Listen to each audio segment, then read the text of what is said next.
हमारे गांव में एक कहावत है, कोई भी जानवर 20 साल से ज्यादा जिंदा नहीं रह सकता। अगर रह गया तो वो राक्षस बन जाता है। कल मेरी पुरानी बकरी पूरे 20 साल की हो गई थी। गांव के लोगों ने मेरे पिता को समझाया कि उस बकरी को मार दो, लेकिन मेरे पिता ने मना कर दिया। उस रात उस बुढ़ी बकरी ने मेरी माँ की आवाज़ की नकल की और मुझे धोखे से बाहर बुलाने की कोशिश की। आज मेरी बकरी बिल्कुल 20 साल की हो चुकी है। गांव के नियम के मुताबिक हमें इसे मारना ही होगा। लावली, ये बकरी अब 20 साल की हो चुकी है। गांव के नियम के हिसाब से इसे मारना पड़ेगा। मेरे पिता घबराकर बीड़ी पीने लगे। वो बुढ़ी बकरी को घूरते रहे। काफी देर तक कुछ नहीं बोले। लगता था जैसे बुढ़ी बकरी को महसूस हो गया हो कि हम उसे मारना चाहते हैं। उसकी आंखों से आंसू बहने लगे। मेरे पिता का दिन पिघल गया। मैं इसे कैसे मार दूं? जब मैं इसे पहाड़ों से उठाकर लाया था तब ये सिर्फ एक छोटी सी मेमनी थी। इतने सालों से मैं ही इसे पाल रहा हूं। इससे मेरा कोई लगाव कैसे ना हो। मैं इसे नहीं मारूंगा। लेकिन जब मैंने उस बुढ़ी बकरी की अजीब नजर देखी तो मेरा दिल अचानक घबरा गया। मैं बचपन से ही इस बकरी से डरता था, क्योंकि एक रात जब मैं बाथरूम जाने उठा मैंने देखा कि बकरी सीधी खड़ी थी। वो इंसान की तरह 2 पैरों पर चल रही थी। फिर वो मुर्गियों के बाड़े में घुस गई। उसने एक मुर्गी पकड़ी और उसकी गर्दन काट दी। मैं लगभग चीख ही पड़ा था। बकरी को मेरी मौजूदगी का एहसास हो गया। वो इधर उधर देखने लगी। मैं लगभग घिसट घिसट कर कमरे में वापस घुस गया। अगले दिन मुझे तेज बुखार हो गया। मैंने चाहे जितना भी अपने माँ बाप को समझाया कि बकरी मुर्गी खा गई, लेकिन उन्होंने मेरी बात पर भरोसा नहीं किया। उनका कहना था कि मुझे बुरा सपना आया था। उस दिन के बाद से मैंने कभी हिम्मत नहीं की कि बकरी के साथ अकेला रहूं। मैंने चाहे माँ से कितनी भी बात की, मेरे पिता बकरी को मारने के लिए तैयार ही नहीं हुए। उन्होंने एक और बकरी खरीद ली जो बिल्कुल उस बुढ़ी बकरी जैसी ही दिखती थी। गांव वालों को धोखा देने के लिए उसने दूसरी बकरी को मार दिया। असल बूढ़ी बकरी को मेरे कमरे के पास लकड़ी वाले घर में छुपा दिया गया। मेरे पिता ने दया से बूढ़ी बकरी के सिर पर हाथ फेरा। बूढ़े, आवाज मत करना, अगर लोगों को पता चल गया तो तुम्हें मार देंगे। बूढ़ी बकरी जैसे मेरी बात समझ गई। उसने जरा भी आवाज नहीं निकाली। लेकिन मैं बहुत डर गया था। मुझे लग रहा था कि कुछ बहुत बुरा होने वाला है। आधी रात को जब मैं सो रहा था, अचानक मुझे घर के बाहर कदमों की आवाज सुनाई दी। आवाज लकड़ी वाले घर की तरफ से आ रही थी और धीरे धीरे मेरे कमरे की ओर बढ़ रही थी। आखिरकार वो कदमों की आवाज मेरे दरवाजे के सामने आकर रुक गई। डॉग एग, माँ के लिए दरवाजा खोलो, घर में चोर घुस आया है। मैं चौंक गया। मुझे माँ की आवाज कुछ अलग सी लगी। वो आवाज भारी और बैठी हुई थी। लेकिन जैसे ही मैंने चोर शब्द सुना, मैं ज्यादा नहीं सोचा और दरवाजा खोलने ही वाला था। फिर भी मैंने सावधानी बरती। मैं पहले जमीन पर लेट गया। मैंने खिड़की से बाहर झांक कर देखा कि क्या सच में माँ है। उसी पल मेरी जान निकल गई। जो मैंने देखा वो इंसान का पैर नहीं था, वो बकरी के खुर थे। अजीब बात यह थी कि उन खुरों में बच्चों के जूते पहने हुए थे। मैं उन जूतों को पहचान गया। वे हमारे पड़ोसी झांग शुजिया के बेटे के थे। उस पल मैं डर और उलझन में पड़ गया। बूढ़ी बकरी ने बच्चों के जूते क्यों पहन रखे थे? और वो मेरी माँ की आवाज की नकल क्यों कर रही थी? डॉग एग, दरवाजा खोलो, जल्दी खोलो, तुम दरवाजा क्यों नहीं खोल रहे? मेरे पूरे शरीर से ठंडा पसीना बहने लगा। मैं दौड़कर वापस अपने बिस्तर पर चला गया। कुछ देर बाद बाहर बिल्कुल सन्नाटा हो गया। क्या बूढ़ी भेड़ चली गई? मैंने राहत की सांस लेना ही चाहा था, तभी मेरी नजर खिड़की के बाहर पड़ी कि वहां क्या खड़ा है। मैंने जोर से अपना सिर घुमाया। मैंने देखा कि बूढ़ी भेड़ खिड़की के बाहर खड़ी थी। उसका सिर झुका हुआ था और वो मुझे घूर रही थी। उसके मुंह से खून अब भी टपक रहा था। मुझे ऐसा लगा जैसे वो भेड़ हंस रही हो। डर के मारे मैं बेहोश हो गया। जब मेरी आंख खुली तो सुबह हो चुकी थी। मैं जल्दी से लकड़ी के घर खलिहान की ओर दौड़ा। बूढ़ी भेड़ वहां आराम से घास खा रही थी। उसके पैरों पर खून का एक भी निशान नहीं था। उसके मुंह के बाल भी साफ थे, उन पर खून नहीं था। क्या मैंने रात को सपना देखा था? बूढ़ी भेड़ ने मेरी तरफ देखा। वो कुछ देर तक मुझे घूरती रही, लेकिन मुझे हमेशा लगता रहा कि उसकी आंखों में कुछ गड़बड़ है। तभी आंगन से पड़ोसी झांग शूजिया की आवाज आई। मैंने उसे घबराए हुए मेरे पिता से पूछते सुना, क्या आपने मेरा बेटा पिलर देखा है? मैं उलझन में पड़ गया। मेरा मन बेचैन होने लगा। उसने कहा, आज सुबह उठते ही मुझे पता चला कि मेरा बेटा गायब है। वो तो अभी आधा बच्चा ही है, वो आधी रात को कहाँ जा सकता है? लावली, मेरे साथ आकर ढूंढने में मदद करो। मेरे पिता ने सिर हिलाकर हाँ कर दी। मैं झांग शूजिया के साथ पिलर को ढूंढने निकल पड़ा। तभी मैंने पीछे मुड़कर देखा। मैंने लकड़ी के घर की खिड़की से बूढ़ी भेड़ का सिर बाहर निकलते देखा। ऐसा लग रहा था जैसे वो हमारी बातें सुन रही हो। मैं बहुत घबरा गया, इसलिए मैं खलिहान के अंदर चला गया। मैंने पूरा खलिहान छान मारा, लेकिन पिलर से जुड़ी कोई चीज नहीं मिली। मैंने डरते हुए पूछा, क्या तूने पिलर को खा लिया? बूढ़ी भेड़ ने अपना मुंह खोला। वो इंसानों की तरह हंसने की नकल कर रही थी। उसी पल मेरे भीतर गहरा डर और अपराध बोध भर गया। उसी समय मेरे पिता वापस आ गए। उनका मूड बहुत खराब था। उन्होंने कहा कि उन्होंने पूरा गांव छान मारा है, लेकिन पिलर का कोई भी पता नहीं चला। मैं थोड़ी देर हिचकिचाया। फिर मैंने अपने पिता को बताया कि मैंने पिछली रात क्या देखा था। मेरी बात सुनते ही पिता के चेहरे पर घबराहट आ गई। वो असहज दिखने लगे। उन्होंने कहा, ऐसी बातें यूं ही मत कहा करो। मैंने इस बूढ़ी भेड़ को इतने सालों से पाला है। ये बहुत सीधी साधी और आज्ञाकारी है। ये इंसानों को कैसे खा सकती है? मेरे पिता ने मेरी बातों पर बिल्कुल भरोसा नहीं किया। मेरे पास चुप रहने के अलावा कोई रास्ता नहीं बचा। दोपहर के समय मैं शहर में रहने वाले अपने मामा को उनके बेटे के साथ अपने घर ले आया।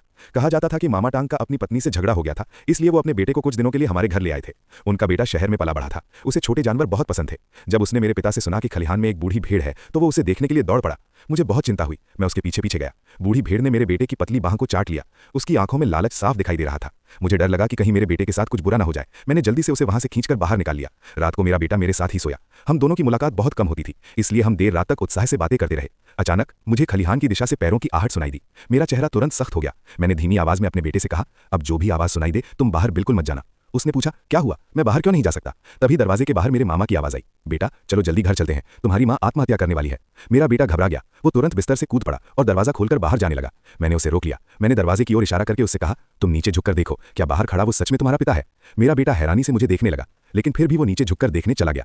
उसने कहा, तुम क्या बोल रहे हो? बाहर जो खड़ा है वो तो मेरे पापा के पैर हैं। मैं भी जमीन पर लेट गया और दरवाजे के बाहर देखने लगा। मैंने इंसानी पैरों की एक जोड़ी देखी। पैरों में चमड़े के जूते भी थे। क्या सच में बाहर अंकल झांग खड़े हैं? लेकिन मुझे फिर भी कुछ गड़बड़ लग रही थी। अचानक मुझे जोर का झटका लगा। अंकल झांग तो एक पूरे बड़े आदमी हैं, उनके पैर इतने पतले कैसे हो सकते हैं? लेकिन जो पैर मैंने अभी दरवाजे के नीचे देखे थे वो बहुत ही पतले थे, बिल्कुल किसी बच्चे के पैरों जैसे। मेरे दिमाग में अचानक एक भयानक ख्याल आया। क्या ऐसा हो सकता है कि वो बूढ़ी भेड़ छोटे पिलर के पैरों का इस्तेमाल करके खुद को बड़ा आदमी दिखा रही हो ताकि हमें दरवाजा खोलने के लिए फंसा सके? मैंने कहा, बेटा बाहर मत जाना, दरवाजे के बाहर जो है वो सच में तुम्हारे पापा नहीं है। लेकिन मेरा बेटा गुस्से में आ गया। वो मुझ पर चिल्लाने लगा। उसने मेरी बात अनसुनी कर दी और दरवाजा खोलने चला गया। दरवाजा खुल गया, लेकिन बाहर कोई भी नहीं था। हम सब हैरान रह गए। मेरा बेटा बोला, पापा आप बाहर हैं क्या? उसी समय मुझे थोड़ी दूर से मामा तांग की आवाज़ सुनाई दी। बेटा मैं यहाँ हूँ। उसकी आवाज़ बिल्कुल साफ और सामान्य थी। वो अपनी भाभी से बात करना चाहता था। मैंने देखा कि मामा तांग दरवाजे पर खड़े थे। उनका पूरा शरीर खंबे के पीछे छिपा हुआ था। मुझे सिर्फ उनका सिर दिखाई दे रहा था। उन्होंने कहा, बेटा यहाँ आओ, चलो घर चलते हैं। मामा तांग ने हाथ बढ़ाया मेरे बेटे को बुलाने के लिए, लेकिन उनका हाथ अजीब तरह से कांप रहा था, बहुत ज्यादा सख्ती के साथ। ऐसा लग रहा था जैसे कोई चीज पीछे से उसे पकड़कर जबरदस्ती हिला रही हो। मैं बुरी तरह डर गया। मैंने अपने बेटे को खींच लिया और उसे आगे बढ़ने नहीं दिया। तुम बेवकूफ हो, आज रात तुमने जरूर गलत दवा खा ली है। तुम मुझे पापा के पास जाने क्यों नहीं दे रहे? क्या तुमने नहीं सुना कि मेरी माँ मुसीबत में है? मेरा बेटा गुस्से में मुझसे बोला, लेकिन मुझे समझ नहीं आ रहा था कि मैं उसे कैसे समझाऊं। मेरे पूरे शरीर से पसीना निकल रहा था। मुझे लगा अगर मैं सच भी बता दूं तो वो इसे मेरी जुबान की फिसलन ही समझेगा। मेरा बेटा मेरी बात पर बिल्कुल भरोसा नहीं करता। उसने मुझे जोर से धक्का दिया और अंकल तांग की तरफ दौड़ पड़ा। मैं घबराकर उसे पकड़ने दौड़ा। तभी अचानक, आधी रात को बाहर क्या कर रहे हो? जैसे ही मेरी माँ की आवाज़ सुनाई दी, मेरा बेटा वहीं रुक गया। उसी पल मैंने देखा जो अंकल तांग दरवाजे पर खड़े थे वो अब वहां नहीं थे। चाची, अभी अभी मेरे पापा मुझे वहां से बुला रहे थे। अरे अभी तो मेरे पापा यहीं खड़े थे, फिर अचानक वो गायब कैसे हो गए? मेरी माँ पास आई और हैरानी से हमें देखने लगी। मैं बाथरूम गई थी, तब तुम दोनों को बाहर खड़ा देखा। यहाँ और कोई नहीं था। मैंने देखा कि मेरे बेटे का शरीर साफ तौर पर सूज गया था, इसलिए मैं चुप हो गया। मेरी माँ ने हमें जबरदस्ती सोने भेज दिया। कमरे में लौटने के बाद मैंने देखा कि मेरे बेटे की हालत बहुत खराब थी। तुम बेवकूफ हो, तुमने कहा था वो मेरे पापा नहीं थे, तो फिर वो कौन था? वही बूढ़ी बकरी जिसे तुमने दिन में छुआ था। हमारे यहाँ 20 साल से ज्यादा उम्र के जानवरों को मारना पड़ता है, वरना वो राक्षस बन जाते हैं। मेरे पिताजी उस बूढ़ी बकरी को मारना नहीं चाहते थे। मैंने कितना भी समझाया, उन्होंने मेरी एक नहीं सुनी, और अब मुझे डर है कि वो बूढ़ी बकरी इंसानों को खाने वाला राक्षस बन चुकी है। क्या तुम कहना चाहते हो कि मेरे पापा को भेड़ ने मार दिया है? मैं सच में नहीं जानता था कि शेंगजी को क्या जवाब दूं। और जो अंकल झांग अभी अभी यहाँ रहने आए थे वो भी कुछ अजीब लग रहे थे। उनका चेहरा किसी मरे हुए आदमी जैसा लग रहा था। नहीं, मैं अपने पापा को देखना चाहता हूँ। दिन में क्यों नहीं चले जाते? इतनी रात हो चुकी है। अगर वो तुम्हारे पापा होते तो क्या तुम चैन से यहाँ बैठे रह पाते? मैं इतना घबरा गया था कि बोल ही नहीं पाया। अगर तुम मेरे साथ नहीं चलोगे तो मैं अकेला ही चला जाऊंगा। शेंगजी अपने पापा के कमरे के दरवाजे तक गया और उसने दरवाज़ा धक्का देकर खोला। चरमराने की आवाज़ के साथ दरवाज़ा खुल गया। अंदर बिल्कुल अंधेरा था। मैं बस धुंधले से एक आदमी को बिस्तर पर लेटा देख पाया। उसकी छाती हल्के हल्के ऊपर नीचे हो रही थी। अच्छा है, मेरे पापा ठीक हैं। अंकल झांग के सुरक्षित होने की तसल्ली करके हम वापस सोने जाने लगे। लेकिन जैसे ही शेंगजी ने दरवाज़ा बंद किया, मैंने देखा अंकल झांग अचानक बिस्तर पर सीधे बैठ गए। उनकी परछाई बहुत डरावनी लग रही थी। मेरी रीढ़ में ठंड सी दौड़ गई। वापस जाते समय मैंने शेंगजी की आस्तीन पकड़ी और धीरे से कहा, शेंगजी तुम्हारे पापा ज़्यादा मोटे तो नहीं है ना?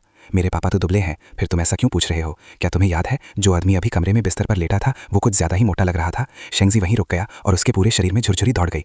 हाँ, मेरे पापा इतने मोटे नहीं हो सकते। तो क्या ऐसा हो सकता है कि उस बूढ़ी भेड़ ने तुम्हारे पापा को मार दिया हो और अब उसी के शरीर में छुपकर बैठी हो? चलो लकड़ी के शेड में जाकर देखते हैं कि बूढ़ी भेड़ अभी भी वहां है या नहीं, तभी सब साफ हो जाएगा। हम रस्सी पकड़कर धीरे धीरे लकड़ी के शेड की ओर बढ़े। दिल जोर जोर से धड़क रहा था। लकड़ी के शेड का दरवाजा थोड़ा सा खुला हुआ था। शेंगजी और मैंने एक दूसरे को देखा। हम दोनों की आंखों में गहरा डर साफ झलक रहा था। शेंगजी ने बहुत सावधानी से शेड का दरवाजा खोला, लेकिन अंदर बूढ़ी भेड़ कहीं दिखाई नहीं दी। शेंगजी का चेहरा अचानक उतर गया। उसका रंग बहुत भयानक हो गया। मैं उस बूढ़ी भेड़ को मार दूंगा अपने पापा का बदला लेने के लिए, लेकिन वो भेड़ अब एक राक्षस बन चुकी है। तुम उसके सामने बिल्कुल टिक नहीं पाओगे। लेकिन शेंगजी का इरादा पक्का था। वो अंकल तांग के कमरे में जाकर उस भेड़ को मारना चाहता था। वो जिद करके आगे बढ़ने लगा। मैं उसे बिल्कुल भी रोक नहीं पाया। मैं नहीं चाहता था कि शेंगजी को कुछ हो जाए। घबराकर मैंने जोर से चिल्ला दिया, तुम दोनों इतनी रात को क्या कर रहे हो? शेंगजी ने मेरे माँ बाप को देखा और रोते हुए चिल्ला पड़ा, बताओ शेंगजी, मेरे पापा को उस बूढ़ी भेड़ ने खा लिया है। शेंगजी की बात सुनकर मेरे माँ बाप सन्न रह गए। तुम क्या बकवास कर रहे हो? भेड़ इंसानों को कैसे खा सकती है? अगर आपको यकीन नहीं है तो मेरे पापा के कमरे में चलकर देख लीजिए। मेरे माँ बाप अंकल तांग के कमरे में पहुंचे। दरवाजा खोलते ही उन्होंने अंकल तांग को बिस्तर पर सोते हुए देखा। वो ना मोटे हुए थे, ना ही उनमें कोई फर्क दिखाई दे रहा था। अचानक सबको देखकर अंकल तांग घबरा गए और जोर से चिल्लाए, इतनी रात को आप सब यहाँ क्या कर रहे हैं? पापा आप ठीक हो ना? शेंगजी अपने पापा से लिपट गया और ध्यान से अंकल तांग को जांचने लगा। अंकल तांग के शरीर पर कहीं भी कोई जख्म नहीं था। उनका चेहरा और बोलने का तरीका बिल्कुल पहले जैसा था, मानो कुछ भी हुआ ही ना हो। लेकिन शेंगजी और मैंने साफ देखा था कि अंकल तांग अचानक बहुत ज्यादा मोटे लग रहे थे। हो सकता है हम ही गलत हों या ठीक से समझ ना पाए हों, लेकिन लकड़ी के शेड में रखी बूढ़ी भेड़ वाकई गायब हो चुकी थी। जब पापा को पता चला कि भेड़ नहीं है तो वो घबरा गए। क्या वो गांव की तरफ भाग गई? अगर किसी ने देख लिया तो उसे मार दिया जाएगा। ये कहते हुए पापा जल्दी से शेड की ओर दौड़े। हम दोनों भी उनके पीछे पीछे गए, लेकिन जब हम शेड पहुंचे मुझे नहीं पता कब बूढ़ी भेड़ वापस आ चुकी थी। वो आंखें बंद करके शेड में सो रही थी। पापा गुस्से में आ गए और हमें बेकार की बातें बनाने के लिए डांटने लगे। बस बहुत हो गया, तुम दोनों वापस जाकर सो जाओ, ज्यादा मत सोचो। मजबूरी में शेंगजी और मैं वापस लौट आए। शेड का दरवाजा बंद होते ही मैंने एक बार फिर पीछे मुड़कर देखा। बस वही एक नज़र, मेरी रूह कांप गई।